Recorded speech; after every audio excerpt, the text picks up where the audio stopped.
One afternoon, two men were walking on a bridge. There on the bridge was a bald man dressed in a black robe down to his ankles, barefoot. The weather was warm and breezy while the sky turned orange, becoming late afternoon. The men walked towards the bald man, but as they get closer, the man steps backwards. The men went around him, noticing that the man still backed away from them, but watched their every move. The men were going to ask the man if he needed or wanted anything they could give him, but when they tried speaking to him, the man would stare and grip onto the railings of the bridge. One of the men was getting angry, trying to offer the man some food to eat, but the man wouldn't speak. The other man tried to calm him down, telling him that they should just go now, but he couldn't calm him down. The man attacked the bald man. His friend pushed him to the side, and while the man started to run, feeling guilty, checking if the man had any injuries, the man stood up and started screaming. The man screeched from the top of his lungs, "Ah!"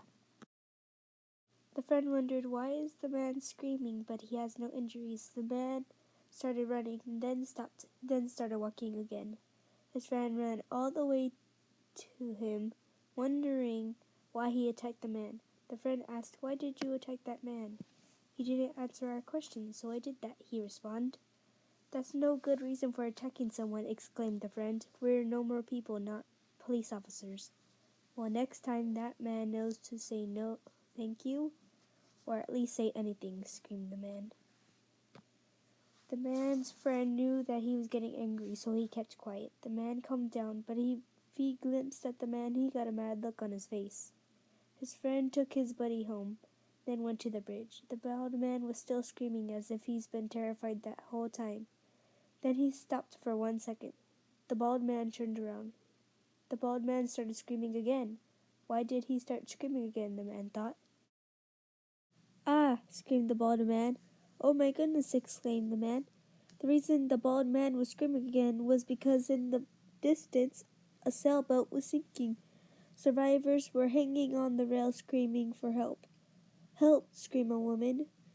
A man screamed, "Help us, please." "Do not worry," said the man. "I will get help." The man ran towards the bald man. He asked, "Sir, do you know where the nearest police station is?" The bald man points towards a small building and waves his hands up and down as if he was saying to hurry. The man ran as fast as he could go. When he came back, it was too late. The man sighed, then heard someone catching their breath. He looked down at the water and saw the bald man swimming with the survivors. The man cheered and thought to himself, how selfish was my friend to attack a man who just saved some survivors' lives. Town folks came rushing to see the man who just saved the survivors' lives. The man's friend came to the bald man and said, "Sir, I'm sorry for what I did to you earlier today, very sorry, and I wish you can forgive me." The bald man stared but slightly nodded. Everyone cheered, though for some reason the bald man screamed.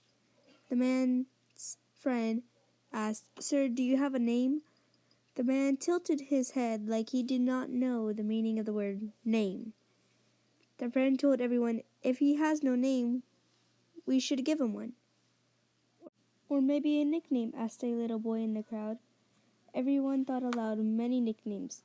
"Warning," yelled a man. "Water boy," yelled a little boy. "Alert," yelled a girl. "Scream," said the friend. His nickname could be Scream. He nodded at the sound of the nickname.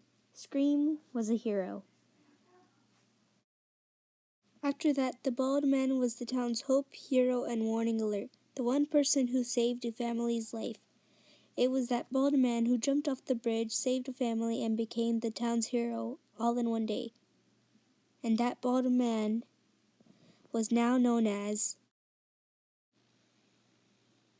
the Scream.